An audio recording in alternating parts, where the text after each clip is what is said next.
কলকাতার cyber fraud এবং digital arrest মামলার কানেকশন এবার দুবাইতে পাওয়া গেল।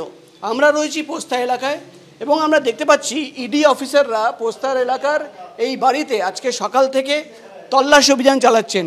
ইডি সূত্রের খবর একসঙ্গে 10টি জায়গায় তল্লাশি অভিযান চলছে, কলকাতার একটি জায়গায় এবং দিল্লির 9টি জায়গায় তল্লাশি অভিযান চলছে।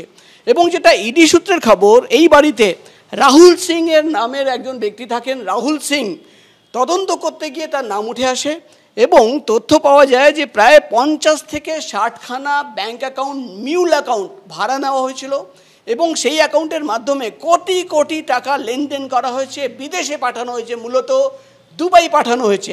শুধুমাত্র দুবাই কানেকশন নয়, ইডি সূত্রের খবর দুবাই এবং একাধিক বিদেশে টাকা ট্রান্সফার করা হয়েছে। শুধুমাত্র টাকা ট্রান্সফার করা হয়নি, একটি চাঞ্চল্যকর তথ্য যেটা পাওয়া যাচ্ছে ইডি সূত্রের খবর, যে একাধিক সিম কার্ড অ্যাক্টিভেট করে সেই সিম কার্ড ইন্টারন্যাশনাল অ্যাক্টিভ করে, ইন্টারন্যাশনাল কলিং অ্যাক্টিভ করে সেটা কিন্তু পাঠিয়ে দেওয়া হয়েছিল দুবাইতে এবং সেখান থেকেই সেই সমস্ত সিম কার্ড অপারেট করা হতো এবং এই পুরোটাই কিন্তু ফ্রড করা হতো। সব মিলিয়ে কিন্তু আজকে সকাল থেকে আবার ইডি আধিকারিকরা অ্যাকশনে কলকাতা থেকে দিল্লি একসঙ্গে 10টি জায়গায় তল্লাশি অভিযান চলছে এবং পোস্তা এলাকায় রাহুল সিংকে ইতিমধ্যেই জিজ্ঞাসাবাদ করা হচ্ছে যে 50 থেকে 60টি যে মিউল অ্যাকাউন্ট পাওয়া গেছে, সেই অ্যাকাউন্টের মাধ্যমে কাদের কাছে টাকা পৌঁছে গেছিলো, কীভাবে টাকা এসেছিল, একাধিক তথ্য সামনে রেখেই কিন্তু আজকে সকাল থেকে ডিজিটাল ফ্রড অ্যারেস্ট মামলায়